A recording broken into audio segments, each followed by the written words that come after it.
বছরের শেষ লগ্নে টালিউডে যেন একের পর এক চমক। প্রায় এক দশক অপেক্ষার পর মুক্তি পেয়েছে দেব ও শুভশ্রীর বহুল প্রতীক্ষিত সিনেমা ধূমকেতু।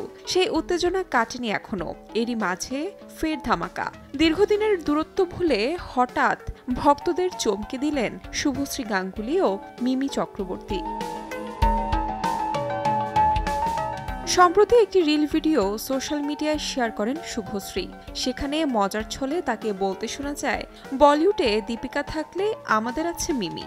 মুহূর্তেই টিমের সদস্যরা উচ্ছ্বাসে ফেটে পড়েন, পাশে দাঁড়িয়ে হেসে ফেলেন মিমিও। তারপর শুভশ্রীকে উদ্দেশ্য করে বলেন, লেডি সুপারস্টারের সঙ্গেই থাকুন, বলেই গালে এঁকে দেন একটি চুমো। ভিডিওটি শেয়ার করে শুভশ্রী লেখেন, কোলাভ অফ দ্য ইয়ার, আর তাতেই উচ্ছ্বসিত হয়ে পড়েছেন অনুরাগীরা। টালিউডে গুঞ্জন ছিল দুই অভিনেত্রীর সম্পর্ক খুব একটা মধুর ছিল না, কারণ শুভশ্রীর বর্তমান স্বামী পরিচালক রাজ চক্রবর্তীর সঙ্গে একটা সময়ে মিমির সম্পর্কের গুঞ্জন শোনা যেত। কিন্তু শেষমেশ শুভশ্রীর সঙ্গেই সংসার পাতেন রাজ। প্রাক্তন ঘটিত এই অধ্যায় নাকি দুই নায়িকার মধ্যে তিক্ততার মূল কারণ। তবে সময়ের সঙ্গে বদলেছে সমীকরণ। হঠাৎ এই ঘনিষ্ঠতার আড়ালে লুকিয়ে আছে কি কোনো চমক?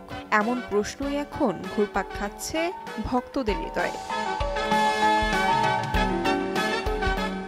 তাহমিনা তন্নি, সময় সংবাদ।